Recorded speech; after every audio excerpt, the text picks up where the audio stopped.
Friends welcome to my class. So next plane में क्या है कि और किस टाइप से क्वेश्चन पूछे जा सकते हैं या ऐसी क्या सिचुएशन होगी कि उस पर क्वेश्चन बन सकता है, तो हम देख लेते हैं। So next is plane containing a given line and a point. तो ये क्या है, इसको हम इस तरीके से बोल सकते हैं कि ये क्या है, एक सिचुएशन है कि अगर हमें प्लेन में एक लाइन दे रखी है और एक पॉइंट दे रखा है, तो उससे जो सिचुएशन बनेगी उसमें क्वेश्चन कैसे पूछा जा सकता है वो हम देख लेते हैं। तो उसके लिए मैं क्या करता हूँ, पहले तो एक प्लेन बना लेता हूँ। यहाँ पे मैंने एक प्लेन बना लिया, डन, एक प्लेन बना दिया। अब इस प्लेन में क्या दे रखा है, मुझे एक लाइन दे रखी है, लेट दिस लाइन। तो लाइन की इक्वेशन तो हम कैसे लिखते हैं, x minus x1 upon a1, ऐसे लिख लेता हूँ, a1 बराबर y minus y1 upon b1 बराबर z minus z1 upon c1। मैंने क्या किया, ये लाइन की इक्वेशन लिख दी। नाउ और क्या दे रखा है कि एक पॉइंट दे रखा है, एक पॉइंट दे रखा है, done. Let point is a, और इस पॉइंट के कोऑर्डिनेट दे रखे हैं x2, y2, z2, डन। क्या दे रखा है, हमें पॉइंट ए दे रखा है जिसके कोऑर्डिनेट्स क्या हैं, x2, y2, z2, ये कोऑर्डिनेट दे रखा है। अब मुझे बोल रखा है कि या हमसे पूछा जा सकता है कि अब आप क्या करो, प्लेन की इक्वेशन निकाल के बताओ कि इस प्लेन की इक्वेशन क्या होगी। तो वो हम कैसे निकालेंगे, देखो मैं क्या करता हूँ, ये जो लाइन है, क्या करते हैं, ये जो लाइन है, इस लाइन के डायरेक्शन में एक वेक्टर क्रिएट कर सकते हैं। Let this is d1 vector, क्या है, d1 वेक्टर है। और d1 वेक्टर अगर मैं निकालूं तो यहाँ से क्या हो जाएगा, a1i cap plus b1j cap plus c1k cap. अब हम इतना तो अच्छे से पढ़ ही चुके हैं कि ये d वेक्टर कैसे क्रिएट करते हैं, वो हम मतलब हमें अच्छे से समझ में आ गया है। तो ना यहाँ से d1 वेक्टर क्या आ जाएगा, d1 vector is a1i cap plus b1j cap plus c1k cap, done. अब हमें अच्छे से पता है कि प्लेन की इक्वेशन लिखने के लिए हमें किसकी ज़रूरत होती है, एक वेक्टर की और एक मतलब एक पॉइंट की ज़रूरत होती है। और इसमें क्या होना चाहिए, एक परपेंडिकुलर डायरेक्शन में, मतलब एक नॉर्मल वेक्टर की ज़रूरत होती है। तो यहाँ पे मैं क्या करता हूँ, मान लो इस पॉइंट को मैं इससे कनेक्ट कर देता हूँ, इस पॉइंट को मैंने इससे कनेक्ट कर दिया, डन। तो अब मेरे पास एक पॉइंट तो है, किसकी ज़रूरत है, मुझे इसके परपेंडिकुलर नॉर्मल की ज़रूरत है। तो वो क्या करेंगे, हम ये पॉइंट को, चलो ये मैंने पॉइंट ले लिया, बी पॉइंट ले लिया, तो यहाँ से मैं ए बी वैक्टर क्रिएट कर सकता हूँ। कितना आ जाएगा, यहाँ से मेरे पास ए बी वैक्टर आ जाएगा, यहाँ से एक वेक्टर आ गया, एक डी वेक्टर यहाँ से आ गया। तो बस मुझे क्या करना है, नॉर्मल वेक्टर निकालने के क्या करना है, वो इसके परपेंडिकुलर होगा। तो बस इन दोनों का हम क्या कर देंगे, प्रोडक्ट कर देंगे, तो हमारे पास नॉर्मल आ जाएगा। तो नॉर्मल क्या होगा, कुछ यहाँ पे आएगा, दिस इज एन वेक्टर। तो अब एन वेक्टर निकालने के लिए, नॉर्मल निकालने के लिए मुझे क्या करना पड़ेगा, एन वेक्टर इक्वल्स टू इन दोनों वेक्टर का क्रॉस करना पड़ेगा, which is A B vector cross क्या आ जाएगा हमारे पास, d1 वेक्टर। तो यहाँ से मैं क्या निकाल सकता हूँ, एक नॉर्मल निकाल सकता हूँ। तो अब अगर मेरे पास नॉर्मल आ गया तो बस ये नॉर्मल आ गया, ये पॉइंट हमारे पास है, तो हम प्लेन की इक्वेशन यहाँ से आसानी से लिख सकते हैं, डन। आई बात समझ। तो अब देखो बच्चों, एक तो हम इस तरीके से कर सकते हैं, और मान लो कि मुझे इस तरीके से नहीं करना, या फिर मैं ऐसा कह लूँ कि अगर मैं इसको थोड़ा सा और इजी बना लूँ, या फिर मेरे पास अगर डायरेक्ट एक फॉर्मूला हो प्लेन की इक्वेशन निकालने के लिए, इस सिचुएशन में काफ़ी हेल्पफुल हो जाएगा मेरे लिए, ठीक है।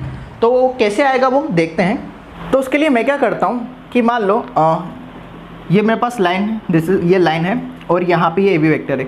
मैं क्या कर रहा हूँ, यहाँ पे एक पॉइंट ले लेता हूँ, let this point is R, और उसके कोऑर्डिनेट्स ले लेता हूँ x, y, z। इस तरीके से मैंने बना लिया। तो यहाँ से हम ये वेक्टर निकाल सकते हैं,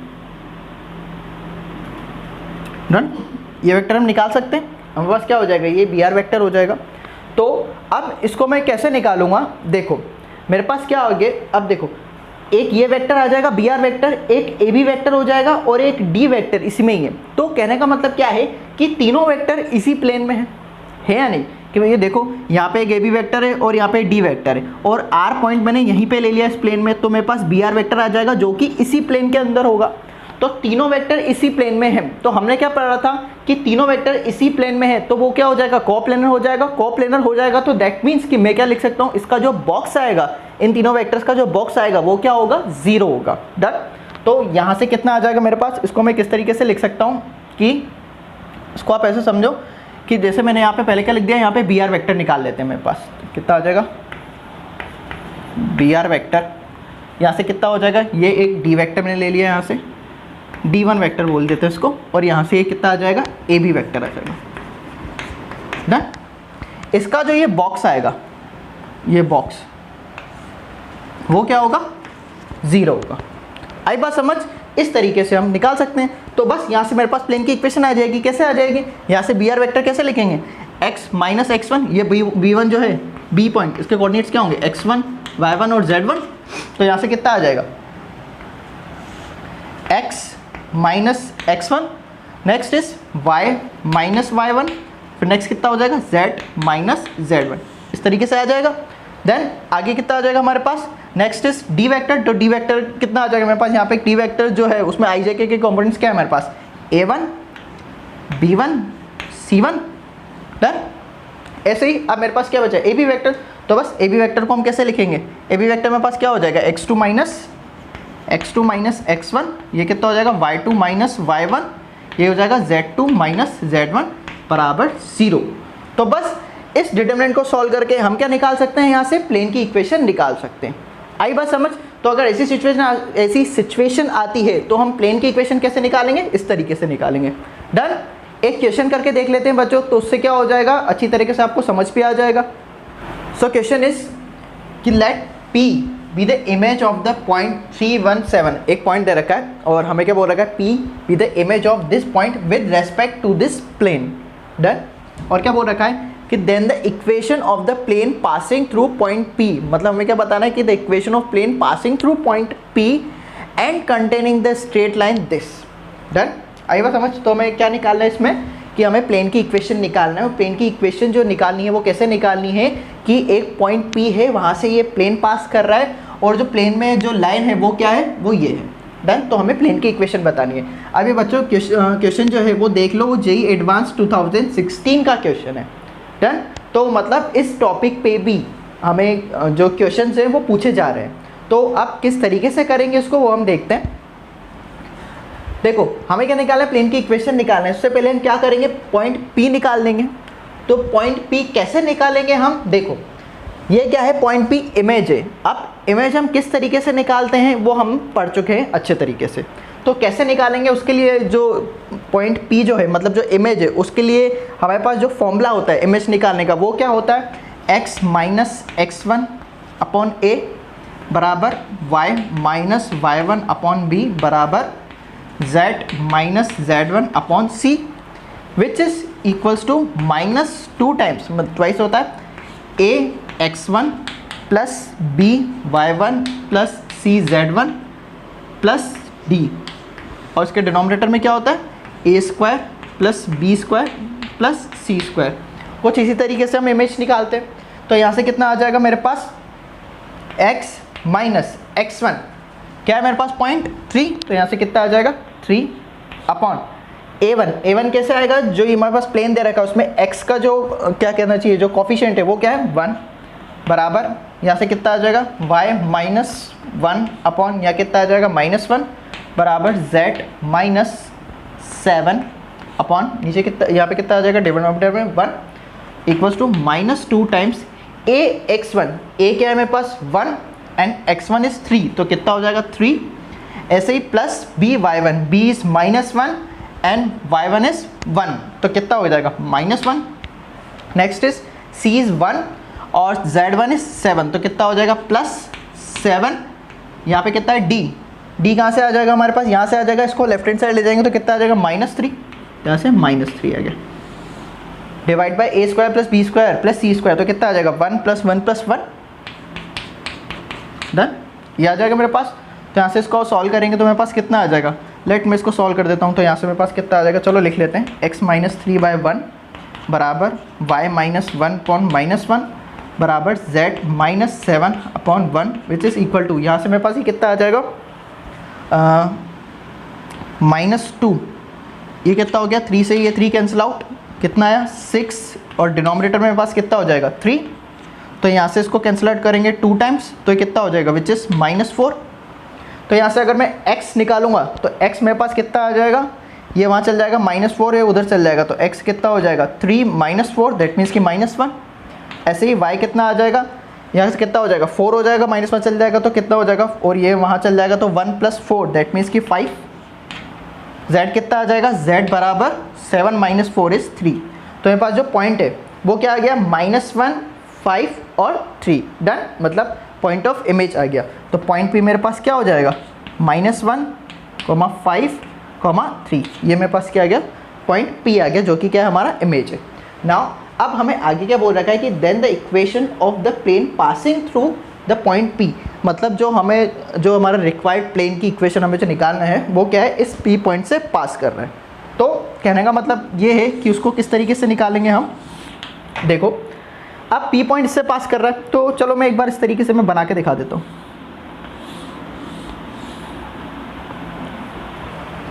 पॉइंट P जिससे ये प्लेन पास कर रहा है, डन, और ये लाइन कंटेन कर रहा है। तो ये लाइन कुछ इस तरीके से आ गई, डन, इस तरीके से ये लाइन आ गई,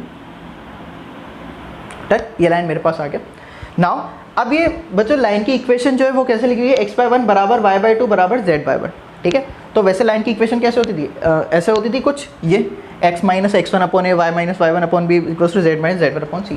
तो कहने का मतलब ये है कि जो पॉइंट्स हैं, जिस पॉइंट से ये पास कर रही है लाइन, ठीक है, वो क्या है 0 0 0, क्योंकि यहाँ पे कितना आ जाएगा -0 -0 -0। तो पॉइंट्स जो हो गए वो लेट मैंने क्या ले लिया यहाँ पे 0 0 और 0, ये मेरे पास पॉइंट आ गया। ये पॉइंट मुझे निकाल लिया मैंने, ये -1, 5, 3, ये आ गया मेरे पास। नाउ अब मैं क्या करता हूँ, इन दोनों को ज्वाइन कर देता हूँ, डन। तो यहाँ से मेरे पास एक वेक्टर तो ये आ जाएगा, डी वेक्टर इस लाइन का हम निकाल लेंगे, हमारे पास वो तो वैसे भी दे ही रखा है, 1, 2, 3, दैट मीन्स कि i cap + 2j cap + k cap, ये मेरे पास डी वेक्टर आ जाएगा यहाँ से, डन। डी वेक्टर मेरे पास ये आ जाएगा। अब क्या निकालना है, इस प्लेन की इक्वेशन निकालनी है। तो इससे लास्ट हमने क्या पढ़ा था, प्लेन की इक्वेशन हमें निकालना हो तो किस तरीके से निकालेंगे। इस सिचुएशन में हम क्या करेंगे, बॉक्स ABC वाला फंडा था ना जो हमने भी बताया था, बॉक्स ABC = 0 हो जाएगा। तो क्या करेंगे उसके लिए, यहाँ पे एक पॉइंट अज्यूम कर लेते हैं, late this point is R, इसको थोड़ा छोटा कर देता हूँ, which is x, y, z। बस कितना हो जाएगा, x - x1, y - y1, z - z1, इस तरीके से निकाल लेंगे इसको। तो यहाँ से मेरे पास वो कितना आ जाएगा, क्या था ऊपर, यहाँ पे R इसको बोल देता हूँ, OR वेक्टर ले लेता हूँ। तो कितना हो जाएगा, x - x1 which is x, y - y1, x1 y1 z1 क्या यहाँ पे 0 0 है, तो कितना हो जाएगा, x यहाँ y हो जाएगा और यहाँ z हो जाएगा, डन। ये क्या होगा, बराबर 0 होगा। तो यहाँ से मेरे पास कितना आ गया, ये आ गया। नेक्स्ट क्या था, डी वेक्टर वाला था। तो डी वेक्टर के मेरे पास यहाँ पे जो i j k के कंपोनेंट है वो क्या है, 1 2 1। तो सिंपल यहाँ पे उठा के रख दो 1 2 और 1, डन, बस इतना सा करना है। और नेक्स्ट मेरे पास क्या है, OP वेक्टर निकालना है। तो सिंपली इसको इसमें माइनस करें तो यही आ जाएगा, -1 5 3, -1 5 3। बस इसे ही तो सॉल्व करना है, हमारे पास प्लेन की इक्वेशन आ जाएगी। तो कितना आ जाएगा, x के लिए निकालेंगे कितना हो जाएगा, दिस 6 - 5, 6 - 5 माइनस y के लिए निकालूंगा तो y के लिए कितना हो जाएगा मेरे पास, यहाँ पे y के लिए this is 3 -1 that mean +1, plus z के लिए निकालेंगे तो z के लिए कितना हो जाएगा 5 -2, तो 5 +2 टाइम्स z = 0। तो ऐसे इक्वेशन क्या आ जाएगी, x माइनस ये कितना हो जाएगा 4y, ये कितना हो जाएगा +7 z = 0। तो हमारा जो रिक्वायर्ड प्लेन था उसकी इक्वेशन हमारे पास क्या आ गई, x - 4y + 7z = 0। यही क्या हो जाएगा, हमारा आंसर हो जाएगा, डन। आया समझ। सो next is condition of coplanar lines. अब कंडीशन ऑफ कोप्लेनर लाइंस आप कैसे निकालेंगे, देखो बच्चों आप इसको इस तरीके से समझो क्या, कि जैसे दो लाइन है, अब दो लाइन अगर इंटरसेक्ट कर रही हैं, दो लाइन अगर इंटरसेक्ट कर रही हैं तो उससे पास होने वाला एक प्लेन ज़रूर होगा, बिल्कुल होगा, ऑब्वियस सी बात है होगा। अब मान लो कि जैसे पहले तो दो लाइन इंटरसेक्ट कर रही थी, अब क्या है कि दो लाइन एक दूसरे के पैरेलल हैं कुछ इस तरीके से। तो अभी भी इसी सिचुएशन में एक प्लेन ज़रूर होगा इससे पास होने वाला, डन। मतलब अगर दो लाइन पैरेलल हैं और दोनों लाइन इंटरसेक्टिंग है तो उनसे पास होने वाला एक प्लेन ज़रूर होगा ही होगा। बट अगर दो लाइन ना ही पैरेलल हैं और ना ही इंटरसेक्टिंग लाइन्स हैं, मतलब ऐसी लाइन्स को हम क्या बोलते हैं, स्क्यू लाइन्स। अगर स्क्यू लाइन्स हैं तो फिर वो एक प्लेन से पास नहीं होगी, डन। ये मतलब एक प्लेन उन दोनों लाइन से पास नहीं होगा, कहने का मतलब ये है। तो यहाँ पे कंडीशन ऑफ कोप्लेनर लाइंस का मतलब क्या है कि जैसे मैं यहाँ पे एक प्लेन बना देता हूँ,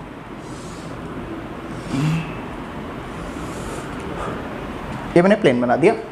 लेट यहाँ पे एक लाइन बना दी और यहाँ पे एक लाइन बना दी, done. This line is L1, this is L2। अब मैंने लाइन बना दी L1 और L2। चलो L1 लाइन की हम इक्वेशन लिख लेते हैं, which is x minus x1 upon a1 बराबर y minus y1 upon b1 बराबर z minus z1 upon c1, done. ये मैंने L1 लाइन की इक्वेशन लिख दी। ऐसे ही L2 लाइन की इक्वेशन लिख लेते हैं हम, which is x minus x2 upon a2 बराबर y minus y2 upon b2 बराबर z minus z2 upon c2। ये दोनों लाइन की मैंने इक्वेशन लिख दी। अब इसकी कोप्लेनरिटी हम कैसे निकालेंगे, इसको हम ऐसे देख सकते हैं क्या कि जैसे ये L1 लाइन है वो एक पॉइंट पास कर रही है, विच पॉइंट इज A, और उसके कोऑर्डिनेट्स क्या है x1 y1 और z1, x1 y1 और z1, डन। ऐसे ही L2 लाइन एक पॉइंट से पास कर रही है, विच इज पॉइंट B, वो क्या होगा x2, y2, z2, डन। इस तरीके से मैंने निकाल दिया। अब देखो ये जो दो लाइन है L1 और L2, ये जो दो लाइन है, अब ये दोनों लाइन में अब मुझे क्या निकालना है, मतलब इसकी कोप्लेनरिटी बतानी है। तो वो मैं कैसे बताऊंगा, कोप्लेनरिटी बताने के लिए हमने कोप्लेनरिटी वैसे पहले भी पढ़ रखा है। वो कैसे निकालते थे हम कि अगर तीन वेक्टर एक ही प्लेन में है, तीन वेक्टर एक सेम प्लेन में है, तो क्या होगा, उनका जो बॉक्स होता है, क्या करते हैं हम, जो उन तीनों वेक्टर्स का जो बॉक्स निकालते हैं वो क्या होता है, इक्वल टू 0 होता है। इस तरीके से हम क्या निकालते हैं, उसकी कोप्लेनरिटी निकालते हैं। तो हम क्या कहते हैं कि भैया तीनों वेक्टर जो प्लेन है वो क्या है, मतलब जो तीनों वेक्टर वो क्या है, कोप्लेनर वेक्टर है, ठीक है। तो अब इसको हम कैसे निकालेंगे कि मुझे को क्या करना पड़ेगा, यहाँ पे वेक्टर क्रिएट करना पड़ेगा। अब वो वेक्टर कैसे क्रिएट करूँगा, देखो जैसे ये L1 लाइन है, तो यहाँ इस डायरेक्शन में एक वेक्टर निकाल सकता हूँ, विच इज़ D1 वेक्टर। वो कहाँ से आएगा, यहाँ से A1, B1 और C1 से। ऐसे ही L2 लाइन में इस डायरेक्शन में एक और वेक्टर लिख सकते हैं, विच इज़ D2 वेक्टर, और वो वेक्टर कहाँ से आएगा, यहाँ से A2, B2, C2। दो वेक्टर आ गए मेरे पास, डन। अब देखो यहाँ पे एक पॉइंट A है, यहाँ पे एक पॉइंट B है। अगर मैं इन दोनों पॉइंट्स को कनेक्ट कर देता हूँ, मैं क्या करता हूँ, इन दोनों पॉइंट को कनेक्ट कर देता हूँ, तो यहाँ से एक वेक्टर में AB वेक्टर तो निकाल ही सकता हूँ। तो तीन वेक्टर आ गए मेरे पास, तीनों वेक्टर एक ही प्लेन में हैं, तीनों वेक्टर सेम प्लेन में हैं। तो यहाँ से क्या होगा, इनका जो बॉक्स है वो क्या हो जाएगा, 0 हो जाएगा। तो हम कैसे निकालेंगे, देखो बच्चों, इसको मैं ऐसे लिख सकता हूँ कि जो AB वेक्टर, D1 वेक्टर और D2 वेक्टर, इनका जो बॉक्स होगा वो क्या होगा, 0 होगा। आई बात समझ, क्या होगा, 0 होगा। अब AB वेक्टर निकालेंगे कैसे हम, AB वेक्टर कितना आएगा हमारे पास, x2 माइनस x1, यहाँ पे कितना आ जाएगा, y2 माइनस y1, ये हम इस टाइप कर चुके हैं, z2 माइनस z1, क्या होगा, ये इक्वल टू 0 होगा। यहाँ कितना आ जाएगा, D1 वेक्टर के लिए यहाँ से कितना आ जाएगा, A1 B1 C1, A1 B1 C1, और D2 वेक्टर के लिए कितना आ जाएगा, A2 B2 और C2, डन। इस तरीके से हम क्या निकाल सकते हैं यहाँ पे condition of coplanar lines, done. इस तरीके से हम इसको बता सकते हैं। कहने का मतलब क्या है कि इंटरसेक्टिंग लाइन होगी तब भी एक प्लेन बन जाएगा, पैरेलल लाइन होगी तब भी एक प्लेन बन जाएगा, डन। तो दोनों सिचुएशन में बन जाएगा, और उस सिचुएशन में क्या बता देंगे, इसकी कोप्लेनरिटी बता देंगे इन लाइंस की, डन। तो एक क्वेश्चन करके देख लेते हैं बच्चों। इस पे क्वेश्चन क्या है हमारे पास कि टू लाइंस, मतलब मुझे दो लाइन दे रखी है, this and that are coplanar, क्या बोल रखा है, कोप्लेनर है, और मुझे क्या बताना, then alpha can take place, मतलब अल्फा की वैल्यू बतानी है मुझे। तो बच्चों देखो, ये जो क्वेश्चन है वो JEE एडवांस 2013 में आया हुआ क्वेश्चन है, मतलब इस टाइप के क्वेश्चन एडवांस में पूछे गए हैं। तो इसको किस तरीके से करेंगे, देखो बच्चों। अच्छा, अभी जो ये लाइन की इक्वेशन दे रखी है ये थोड़ा सा अलग दे रखा है। हमें जिस फॉर्मेट में देखने के आते थे वो तो कुछ ऐसा है, x minus x1 upon A1 बराबर y minus y1 upon B1 बराबर z minus z1 upon C1, but यहाँ तो कुछ अलग दे रखा है। तो कोई बात नहीं, इसको लिख लेंगे हम, लाइन की इक्वेशन कैसे आ जाएगी यहाँ पे, या क्या यहाँ पे क्या करेंगे, 5 को लेफ्ट हैंड साइड लेंगे तो कितना आ जाएगा, x minus 5, right hand side में 0 बच गया, तो डायरेक्शन रेशियो कितना आ जाएगा यहाँ से 0। ऐसे ही इसको लिख देंगे तो कितना हो जाएगा, दिस इज y अपॉन में 3 माइनस अल्फा, ये तो सेम आ जाएगा z अपॉन माइनस 2, डन। ये होगी लाइन 1 की इक्वेशन। ऐसे ही लाइन 2 की इक्वेशन लिख लेते हैं, कितना आ जाएगा यहाँ पे, x अल्फा इधर आ जाएगा तो minus alpha, right hand side में 0 बच गया तो डिनोमिनेटर में कितना आ जाएगा, डायरेक्शन रेशियो 0। यहाँ कितना हो जाएगा y/-1 बराबर z/2 माइनस अल्फा। डन, ये मैंने दोनों इक्वेशन लिख दी। नाउ अब देखो क्या बोल रखा है कि लाइन्स आर कोप्लेनर। कोप्लेनर है तो हम उस पर वाली कंडीशन लगा दें। कोप्लेनर वाली क्या होगी, AB वेक्टर, D1 वेक्टर और D2 वेक्टर, यही था इनका बॉक्स क्या था 0। तो बस यहाँ पे AB वेक्टर निकालना है। तो AB वेक्टर निकालने के लिए पहले मैं पॉइंट A निकाल लेता हूँ। पॉइंट A मेरे पास कितना आ जाएगा यहाँ से, विच इज़ 5। अच्छा यहाँ पे कुछ नहीं तो पॉइंट्स क्या हो जाएंगे, 0, ये 0, ये 0, ये 0, तो कितना हो गया 5,0,0। ऐसे ही B पॉइंट निकालेंगे तो कितना आ जाएगा मेरे पास, अल्फा, 0,0। AB पॉइंट आ गया तो बस यहाँ पे AB वेक्टर निकला तो कितना हो जाएगा यहाँ पे अल्फा-5, ये कितना हो जाएगा 0, यहाँ पे 0 आ गया। D1 वेक्टर, D1 वेक्टर के लिए क्या आ जाएगा 0, 3 माइनस अल्फा -2, 0, 3 माइनस अल्फा -2। ऐसे ही D2 वेक्टर के लिए कितना आ जाएगा 0, -1, 2 माइनस अल्फा, 0, -1, 2 माइनस अल्फा बराबर 0। तो यहाँ से इसको सॉल्व करेंगे, हमें क्या निकालना है, अल्फा की वैल्यूज निकालनी, तो इसको सॉल्व करेंगे। यहाँ से कितना आ जाएगा अल्फा-5, यहाँ से कितना हो जाएगा इन दोनों का product, 3 minus alpha, 2 minus alpha, 3 minus alpha, ये 2 माइनस अल्फा, यहाँ से कितना हो जाएगा -2 बराबर 0। तो यहाँ से देखो बच्चों अल्फा की वैल्यू तो डायरेक्टली आ जाएगी यहाँ से, ये अल्फा बराबर एक वैल्यू तो कितनी आ गई 5। अल्फा की वैल्यू कितनी आएगी, ज़्यादा आएगी, क्यों, क्योंकि मल्टीपल करेक्ट है। तो यहाँ से कितना आएगा, एक बार तो अल्फा की वैल्यू 5 आ गई, यहाँ से कितना हो जाएगा 6 minus 5 alpha plus alpha square -2 बराबर 0। तो यहाँ से इसको सॉल्व करेंगे कितना हो जाएगा, alpha square minus 5 alpha plus 4 बराबर 0। तो यहाँ पे अल्फा के फैक्टर क्या है, अल्फा-1, अल्फा-4 बराबर 0। तो यहाँ से कितना हो गया, अल्फा की वैल्यू 1,4। यहाँ से अल्फा की वैल्यू कितनी आ गई 1,4, यहाँ पे कितना है 5, तो अल्फा की वैल्यू यहाँ से कितनी होगी 1,4,5। मतलब अल्फा की वैल्यू तीन वैल्यूज आ रही है 1,4,5। तो यहाँ पे देख लेते हैं हमें क्या क्या दे रखा है, 1 2 3 4, दैट मीन्स कि एक तो 1 दे रखा है और एक 4 दे रखा है, मतलब दो वैल्यूज दे रखी है 1 और 4। 5 नहीं दी, वैसे 5 देते तो भी काम चल जाता। क्यों, चेक कर लेते हैं हम एक बार, रखें कि मान लो अल्फा की वैल्यू 5 आती है, तो यहाँ पे अल्फा की वैल्यू 5 रखता हूँ, तो यहाँ से पॉइंट जो हो जाएगा वो क्या हो जाएगा 5,0,0। ऐसे ही यहाँ से भी कितना हो जाएगा 5,0,0, मतलब सेम पॉइंट आ गया। अब दो लाइन सेम पॉइंट से पास कर रही है, मतलब दोनों लाइन इस पॉइंट पे इंटरसेक्ट कर रही हैं। अब इंटरसेक्ट कर रही हैं तो वो क्या होंगी, कोप्लेनर होगी, क्योंकि एक सेम प्लेन में आ जाएंगे। ऐसे ही एक बार 1 रख के देख लेते हैं। अब 1 अगर मैं यहाँ पे रखता हूँ, 1 अगर मैं यहाँ पुट करता हूँ तो उससे क्या होगा, पॉइंट तो सेम नहीं होगा, बट अगर यहाँ पुट करता हूँ यहाँ पे कितना हो जाएगा, देखो 3 - 1 + 2 आ जाएगा, यहाँ पे -2 है, यहाँ पे -1 है और 2 - 1 रखेंगे तो यहाँ पे 1 आ जाएगा। तो देखो जब आप इनका जो डायरेक्शन रेशियो है वो क्या है, वो देखो सेम प्रोपोर्शनल आ जाएंगे। क्या आ जाएंगे, सेम प्रोपोर्शनल आ जाएंगे अल्फा = 1 रखने पे। तो यहाँ से मुझे क्या पता लग रहा है कि दोनों डायरेक्शन रेशियो सेम प्रोपोर्शनल है। दैट मीन्स कि इसका मतलब ये है कि वो जो दोनों लाइन्स है वो क्या है, पैरेलल लाइन्स है। अब पैरेलल लाइन्स है तो वो भी क्या होंगी, कोप्लेनर होगी, क्योंकि वो भी एक प्लेन में आ जाएंगी। तो इस तरीके से हम इसको रख के चेक कर सकते हैं। हम वैसे डायरेक्टली भी यहाँ से चेक कर सकते थे कि यहाँ पे देखो 0 यहाँ पे 0 0 दे रखा है, यहाँ पे 5 है और यहाँ पे अल्फा है। तो अगर इसको क्या कहना चाहिए कि अगर पैरेलल निकालना था तो यहाँ पे क्या आ जाता, 5 आ जाता। तो यहाँ से भी हम रख के चेक कर सकते थे, बट हमें जो प्रोसीजर पता है, हमें पता है कि हम इस तरीके से कर सकते हैं, तो हम आसानी से कर सकते हैं उसको। डन, आई बात समझ, ओके, थैंक यू।